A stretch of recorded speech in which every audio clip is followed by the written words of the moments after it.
President Al-Assad congratulates Patriarch Yazeji and praises the sense of patriotism enjoyed by the Orthodox Church and its role in consecrating national unity.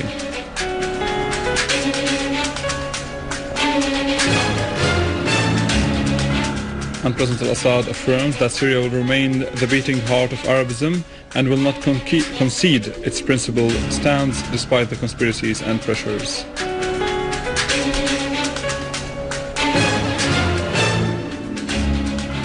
Syrian Arab army units eliminate terrorists in the countrysides of Hama and Damascus. And cautious calm prevails in the area surrounding the Egyptian presidential palace as demonstrations at Tahrir Square continue their sit-in against the Muslim Brotherhood.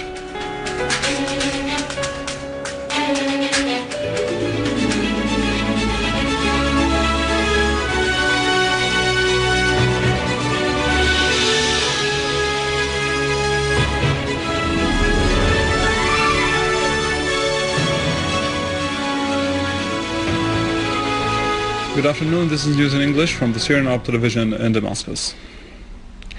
President Bashar al-Assad expressed appreciation of the high sense of patriotism of the Orthodox Church and its main role in consolidating national unity against the attacks which aim to tear up the social texture of Syria and the values of coexistence among the Syrian people. During the reception of His Beatitude Patriarch John X Yazeji of Antioch and the whole East, President al-Assad congratulated him on his installment, wishing him success in this post. The President stressed the historical role of the Orthodox Church in spreading the mission of good, love and tolerance in the world in general and in Syria in particular. The Patriarch expressed deep confidence that Syria would emerge victorious from this crisis, stressing the importance of preserving Syrian unity in order to attain this victory. The Patriarch hoped to see security and peace prevailing in Syria to return a country of love and goodwill, asserting that all the Syrians would remain one family. Patriarch John X Yazeji, the Patriarch of Antioch and the whole of the Orient, for the Greek Orthodox, has affirmed that Syria has always been and will continue to remain a country of peace and coexistence thanks to its people's national awareness. He stressed that dialogue is the only way that should be resorted to by all sides in order to attain the aspired peace in the country. In an interview with Russia Today satellite channel, Patriarch Yazeji said, "We want Syria to remain the upholder of right and justice where every Syrian citizen lives in dignity." He added that all Syrian citizens live as one family, Muslims, Christians and other components of the Syrian society. Syria is passing through a temporary ordeal which we hope would be over as soon as possible so that Syria would restore its role as a torch of coexistence and a cradle of civilization. Patriarch Yazeji emphasized the newly appointed Patriarch stressed that Christians in Syria hold on to their soil of their country and will continue to stay therein, affirming that they have no worries in their hearts. The Patriarch expressed full rejection of all forms of violence and killing. President Bashar al-Assad has also met and asserted that Syria would remain the vibrant heart of the Arab world and would never give up its principled stance regardless of any pressures. This was affirmed during President Assad's reception of a Jordanian delegation headed by the Assistant Secretary General of the Arab Bar Association, Mr. Samih Kharis, and comprising a number of political activists, lawyers, doctors and engineers. The meeting discussed the situation in the region, particularly in Syria. The delegation expressed the solidarity of the Jordanian people with the Syrian people in these difficult circumstances. The delegation also asserted that all the honest Arabs would never leave Syria alone in the face of all these plots. Syria defended all the Arabs with blood, and this blood would enable Syria to gain its upcoming victory. The delegation asserted they also emphasized that targeting Syria today was not surprising because it has always shouldered the burden of all the Arab causes for decades. They praised Syria's constant defense of the Arab dignity, rights and just causes, particularly the cause of Palestine. President Assad thanked the members of the delegation for their noble national attitude in support of the Syrian people.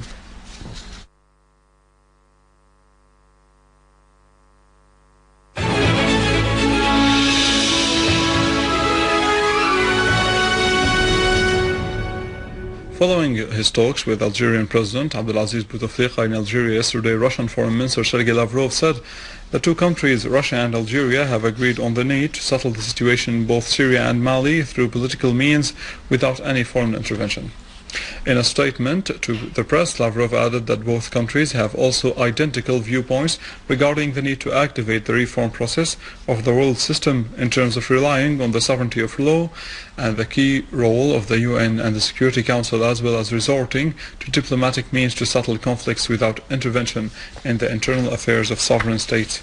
Lavrov asserted that both countries regard the events in the Middle East and North Africa, including the dramatic developments in Syria and Mali, from this perspective. Syrian Arab Army units today carried out a series of accurate and successful operations during which they eliminated a number of terrorists in Zamalka, Arbin, Douma, Harasta and Adra in Damascus suburbs.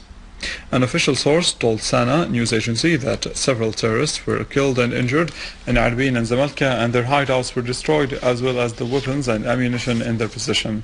Meanwhile, Syrian military units continue their operations in Douma, Harasta and Adra, undermining terrorists' positions. 5 vehicles and several motorcycles which the terrorists used in their operations were destroyed. They also killed and wounded a number of armed men. Inhabitants of Kirnas town in Hama governorate have returned to their homes after the Syrian Arab Army restored security and stability to the area. The people of Kirnas were forced to leave their homes after they had been subject to attacks of the terrorist groups. The Syrian Arab Army had before executed a series of operations to clear the town, and engineering units defused many explosive charges that the terrorists planted there.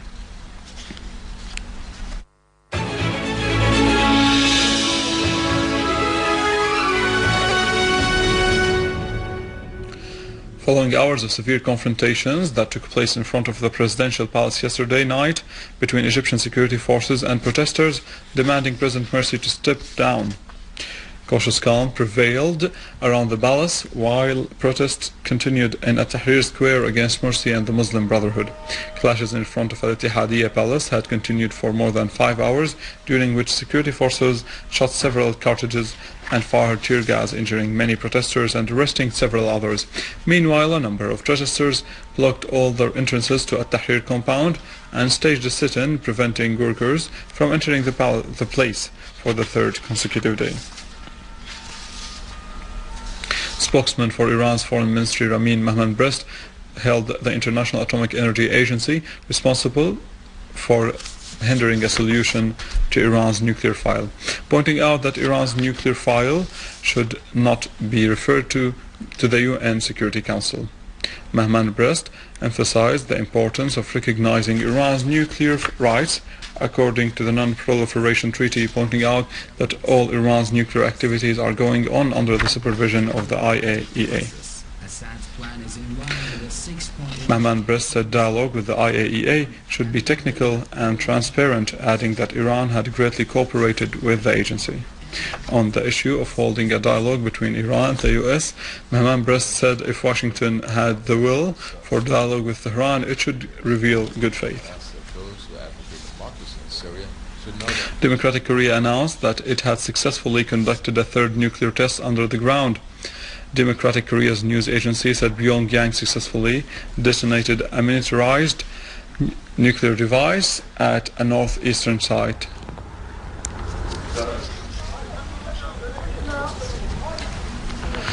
That was it. More details on our website www.syriaonline.sy. Stay with us after the break. We will tell you about new loans from banks in Syria and undergoing agricultural projects, all that and some more in our economic news.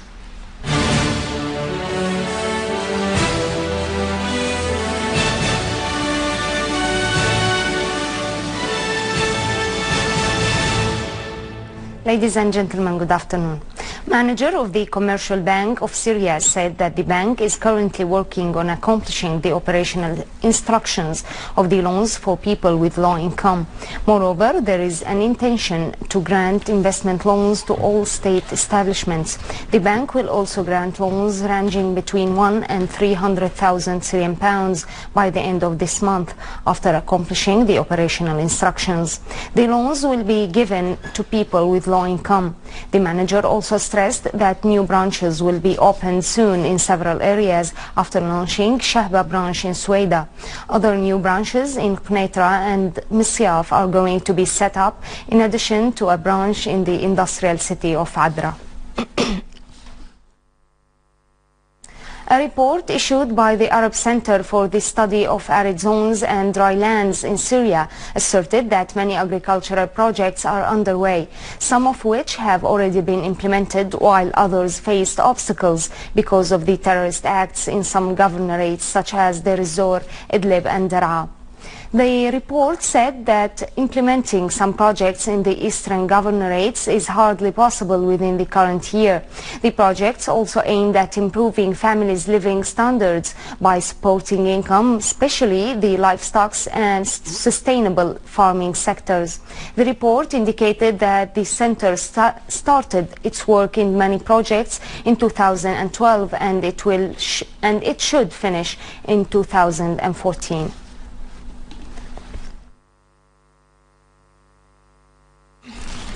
Brent futures stabilized above $118 per barrel during weak dealings today due to the lunar year holidays in Asia. The Brent for March delivery rose 9 cents per barrel after dropping 77 cents in the last session, whereas the US crude for March delivery fell 12 cents per barrel.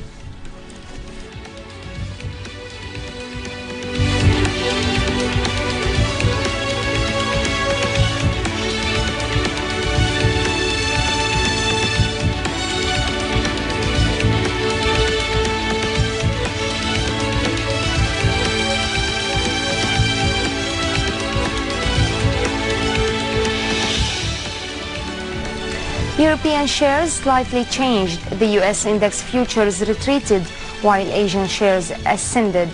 Moreover, Japanese shares led Asian stocks up after the Bank of Japan announced that the extra monetary easing can be justified this year. On the other hand, the Nikkei index closed 1.9% higher, supported by the financial companies.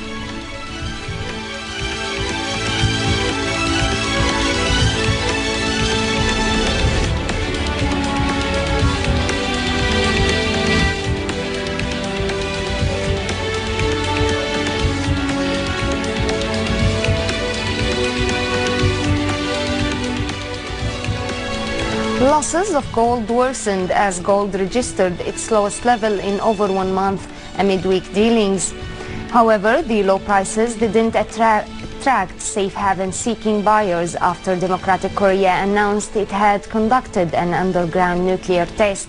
Silver declined $0.07 an ounce, whereas platinum rose and palladium dropped.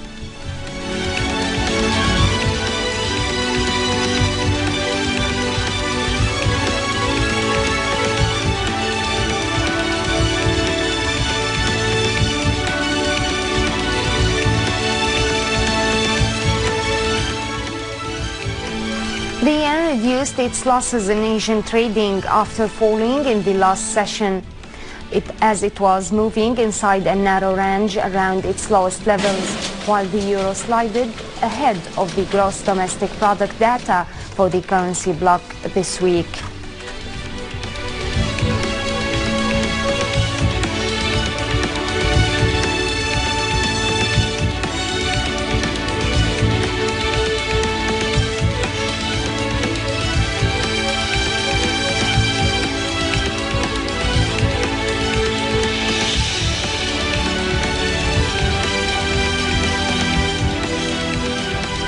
Ladies and gentlemen, this was our economic news for today. Thank you for watching. Goodbye.